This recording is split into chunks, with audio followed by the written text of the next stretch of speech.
Halo, selamat siang untuk kita semua. Perkenalkan, nama saya Albina Risna Dumbung, kelas 1A, jurusan Bisnis Prodi Manajemen Perusahaan. Baik, pada kesempatan ini saya akan menjelaskan tentang fungsi perencanaan. Pertama-tama saya akan menjelaskan pengertian perencanaan itu sendiri. Perencanaan adalah salah satu proses yang kritis dalam berbagai aspek kehidupan, baik dalam konteks individu, organisasi, maupun pembangunan suatu negara. Proses perencanaan memiliki peran yang sangat penting dalam mencapai tujuan-tujuan yang diinginkan. Perencanaan yang baik akan memberikan arah, fokus, dan struktur yang diperlukan untuk mencapai keberhasilan. Baik, yang kedua saya akan menjelaskan tentang tujuan dari perencanaan.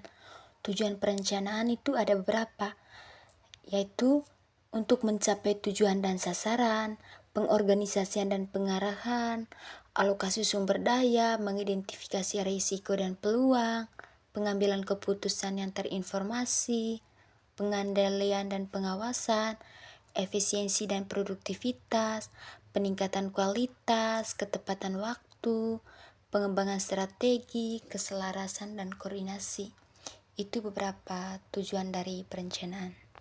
Kesempatan berikutnya saya akan menjelaskan berbagai unsur-unsur penting dalam perencanaan. Ada beberapa. Yang pertama itu tujuan. Tujuan adalah hasil atau pencapaian yang ingin dicapai melalui perencanaan.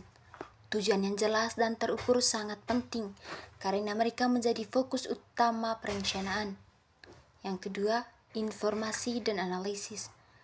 Perencanaan memerlukan informasi yang akurat dan analisis yang cermat tentang situasi atau kondisi yang ada.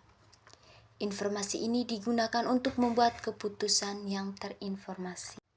Yang ketiga adalah strategi. Strategi adalah rencana atau pendekatan umum yang akan digunakan untuk mencapai tujuan. Ini melibatkan pemikiran tentang cara terbaik untuk mencapai hasil yang diinginkan. 4. Tindakan atau kegiatan. Perencanaan mencakup langkah-langkah atau tindakan konkret yang harus diambil untuk mewujudkan strategi dan mencapai tujuan.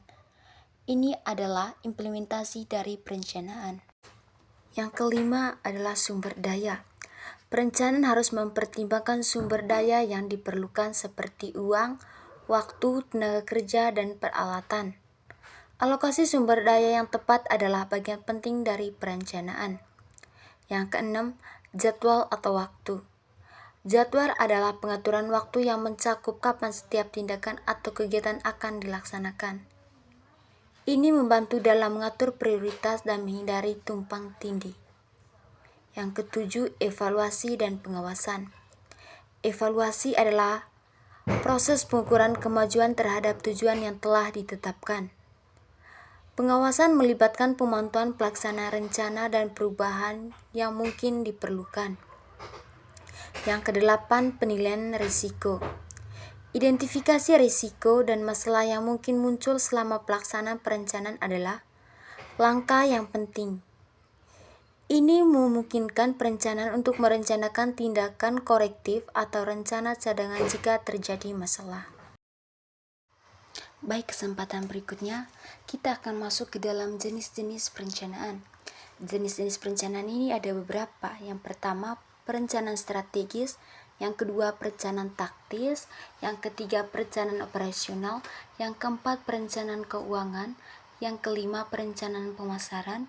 Yang keenam, perencanaan sumber daya manusia. Yang ketujuh, perencanaan proyek. Yang kedelapan, perencanaan pembangunan. Yang kesembilan, perencanaan krisis. Yang kesepuluh, perencanaan suksesi. Yang kesebelas, perencanaan lingkungan. Pasti teman-teman nanya kayak gini, bagaimana sih cara penyusunan perencanaan?